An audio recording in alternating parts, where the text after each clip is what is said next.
2 tahun lalu, Putin memperlihatkan prototipe mata uang Brazil, Rusia, India, China, South Africa di sebuah konferensi tingkat tinggi. Brazil, Rusia, India, China, South Africa. Visinya adalah menghancurkan dolar Amerika Serikat dan menciptakan tatanan dunia baru yang dipimpin Rusia dan Tiongkok. Nah, coba tebak, 2 tahun kemudian, dia malah memohon untuk kembali ke sistem dolar. Rusia baru saja mengirim memo ke Amerika Serikat yang mengusulkan agar upaya dedolarisasi sepenuhnya ditinggalkan. Mereka ingin kembali ke dalam sistem keuangan Amerika, termasuk untuk transaksi energi.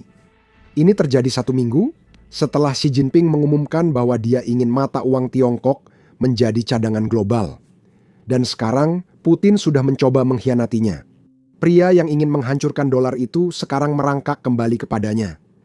Berikut semua detail yang muncul dari sini. Sebuah memo yang ditulis Kremlin tahun ini sebagai bagian dari negosiasi untuk mengakhiri perang di Ukraina dengan syarat-syarat yang menguntungkan Rusia. Memo itu merinci 7 bidang bantuan yang diinginkan Moskow dari Amerika.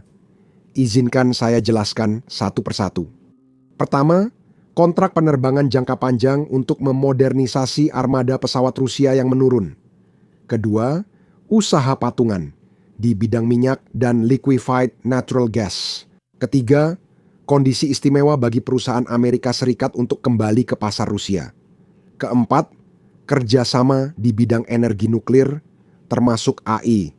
Kelima, dan ini yang paling penting, Rusia akan kembali ke sistem dolar Amerika Serikat, termasuk untuk transaksi energi Rusia.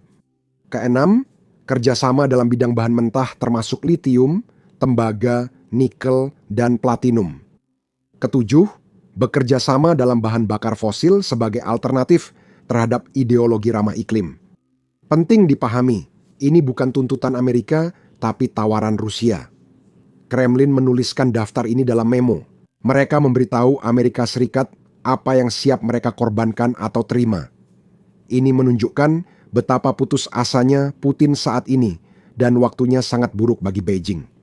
Baru awal bulan ini, pada 1 Februari, Xi Jinping memberikan pidato yang menyatakan bahwa dia ingin mata uang Tiongkok, renminbi, menjadi mata uang cadangan global.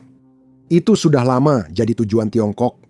Namun baru kali ini Xi Jinping secara terbuka mengakui ingin mengganti dolar dengan yuan. Nah, hanya beberapa minggu kemudian Rusia mengatakan, sebenarnya kami ingin kembali ke sistem dolar.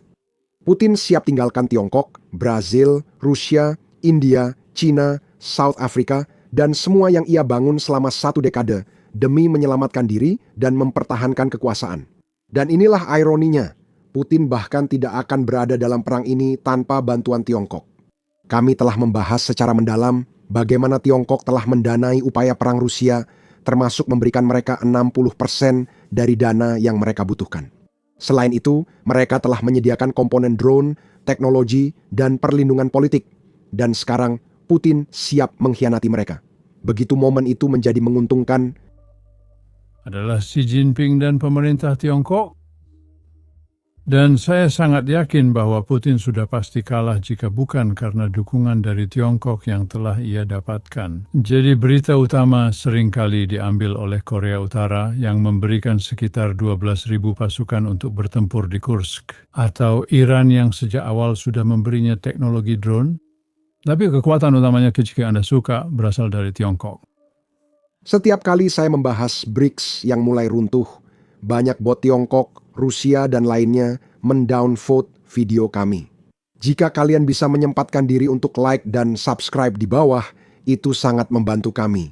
Lalu, mengapa Putin mengkhianati sekutu terpentingnya? Nah, seperti yang mungkin sudah kalian duga, jawabannya adalah ekonomi Rusia. Ekonomi Rusia sedang runtuh dan dia kehabisan pilihan. Untuk pertama kalinya dalam beberapa tahun, Rusia memangkas produksi minyak selama 3 bulan berturut-turut. Sementara harga minyak terus turun. Jadi, kenapa Putin melakukan itu? Ada beberapa alasannya. Pertama, ini cukup jelas karena harga sedang turun. Bagi Rusia, tidak menguntungkan untuk memompa minyak dari dalam tanah lalu menjualnya. Mereka rugi hanya mengambil minyak. Alasan kedua, sanksi tersebut berhasil. Negara-negara tak lagi mau beli minyak Rusia. Dan selain itu, bukan hanya Amerika Serikat, bahkan negara-negara Eropa juga menyita kapal-kapal armada bayangan Rusia. Jadi, Putin benar-benar tidak punya cara untuk mengakali sanksi dan mengirimkan minyak ke negara-negara yang ingin dia jual. Ini membawa kita ke poin terakhir. Beberapa hari lalu, India, pelanggan terbesar kedua Rusia, mengumumkan lebih memilih minyak Venezuela daripada minyak Rusia. India sudah pergi, Tiongkok sudah membeli sebanyak mungkin, Rusia kini benar-benar kehabisan pembeli minyak dan ini masalah besar. Karena minyak menyumbang sekitar 40% dari anggaran pemerintah Rusia dan uang itu digunakan untuk mendanai perang di Ukraina. Untuk menang perang, kamu butuh 3 hal. Uang, uang, dan uang. Putin kini kehabisan semuanya. Situasi di Rusia sangat buruk hingga propagandis perang favorit Putin yang dibayar untuk berbohong di televisi pemerintah kini secara terbuka membicarakan keruntuhan ekonomi. Dengarkan ini. Apa tujuan kita? Perang akan berakhir. Kita menang, pahlawan kembali. Lalu apa yang menanti mereka? Ekonomi yang siap menciptakan lapangan kerja untuk 500 juta orang, agar orang-orang yang terbiasa mendapatkan gaji lebih dari 200.000 rubel sekitar 2.610 dolar mau menerima setidaknya 150.000 rubel sekitar dolar Amerika Serikat 1.960. Tentu, bisakah seseorang tunjukkan di mana gaji seperti itu ada? Tolong beritahu saya. Moskwa telah dan masih menunjukkan angka mengesankan, tapi bahkan di kota favorit saya itu, meski ada upaya besar pemerintah Moskwa. Anda berjalan-jalan dan melihat bahwa restoran-restoran tutup, toko-toko tutup. Kenapa? Karena orang-orang punya masalah dengan uang. Ada blok-blok kosong dari gedung-gedung baru di seluruh negeri, karena siapa yang bisa membelinya, siapa yang mampu. Dan apa tujuan bank sentral? Ya. Jangan pakai istilah pintar seperti stagflasi. Jika semuanya buruk dan kita tetap tak bisa menghadapi indikator ini, gunakan saja istilah teknis. Kita tidak mengalami resesi, tapi resesi teknis yang disebabkan oleh pertumbuhan negatif. Apakah semua masturbasi verbal ini harus menuju sesuatu? Jelaskan. Kalau media pemerintah mulai mengakui masalah, berarti krisisnya sudah tak bisa disembunyikan lagi, bukan cuma propagandis pemerintah saja. Ekonom Rusia juga secara terbuka menyuarakan bencana ekonomi ini. Dan yang lebih penting, mereka secara langsung menyalahkan Putin. Mereka bilang, Putin kalah perang dan merusak masa depan Rusia. Perbedaan pendapat seperti ini setahun lalu tak terpikirkan, namun kini makin sering terjadi. Di sini ada ekonom Rusia, Dmitry Orskin. Dengarkan pendapatnya. Putin memahami itu. Putin memahami bahwa dia harus bernegosiasi. Dan fakta bahwa semua retorika yang penuh kemegahan ini kini hanya berkisar pada beberapa ribu kilometer persegi wilayah yang belum diduduki, yang belum ditaklukkan, berarti bahwa gagasan untuk menaklukkan Kiev, mengadakan parade kemenangan di sana, sudah lama pudar, menghilang, dan tidak lagi relevan.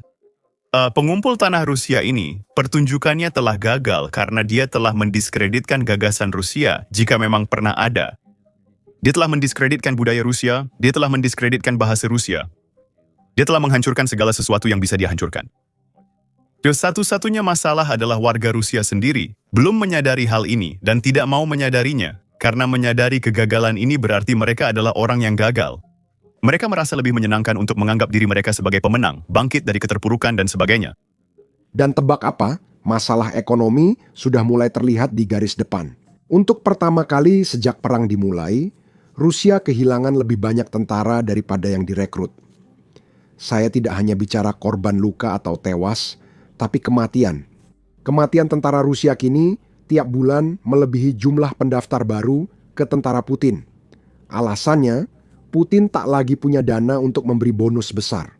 Ingat, musim gugur lalu kita membahas bagaimana bonus pendaftaran tentara Rusia bisa membuat warga jadi jutawan dalam semalam. Bahkan, di banyak wilayah Rusia, bonusnya bisa mencapai 3 juta rubel hanya untuk menandatangani kontrak pergi ke garis depan. Bagi banyak orang Rusia yang tidak punya peluang ekonomi, itu adalah sebuah impian. Bahkan dengan risiko kematian, setidaknya anggota keluarga mereka akan terurus. Tapi sekarang itu mulai berubah. Bonus menurun drastis, dan orang Rusia mulai sadar risikonya jauh lebih besar dari yang dikatakan pemerintah. Korban dan kematian meningkat, perekrutan menurun. Perhitungannya tidak menguntungkan Putin, dan Tiongkok memperhatikan semua ini. Mereka melihat Putin siap mengkhianati mereka melihat ekonomi Rusia runtuh, dan mereka mulai mengambil langkah sendiri. Baru kemarin, Menteri Luar Negeri Tiongkok, Wang Yi, bertemu dengan Menteri Luar Negeri Ukraina. Dan inilah bagian pentingnya. Tiongkok bahkan berjanji akan mengirimkan paket bantuan energi ke Ukraina. Coba pikirkan baik-baik. Sekutu jangka panjang Rusia yang disebut tanpa batas kini malah membantu Ukraina. Beijing sedang bermain aman. Jika Rusia runtuh, Tiongkok ingin berada di pihak yang menang. Jadi, bagaimana perang ini akan berakhir? Bukan di medan perang, tapi di ekonomi Rusia. Di sini kita punya Kanselir Jerman Friedrich Merz yang menjelaskan hal ini di konferensi tingkat tinggi Munich hari ini. Menurut dugaan pribadi saya, ini adalah pandangan pribadi saya bahwa perang ini hanya akan berakhir ketika Rusia setidaknya secara ekonomi dan mungkin juga secara militer sudah kelelahan. Kita sedang mendekati saat itu, tapi kita sedang mendekati saat itu. Dan saya katakan dalam pidato saya bahwa kita sudah melakukan banyak hal untuk mencapai itu, tapi kita belum sampai di sana.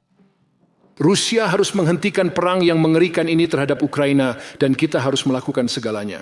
Apa yang dibutuhkan untuk membawa mereka ke titik di mana mereka tidak lagi melihat keuntungan untuk melanjutkan perang yang mengerikan ini?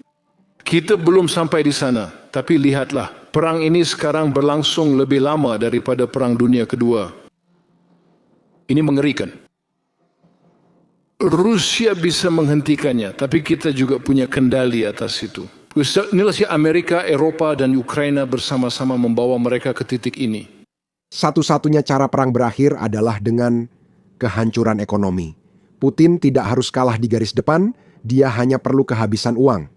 Putin sudah kehilangan 1,2 juta warga Rusia sebagai korban, tapi dia tidak berhenti karena dia tidak peduli dengan nyawa rakyat Rusia. Tapi dia memang butuh uang untuk terus berperang dan setiap hari dia semakin sedikit mendapatkan uang untuk mendanai perangnya. Itu saja yang bisa saya sampaikan untuk kalian. Nama saya Sam dan kita akan bertemu lagi di video berikutnya.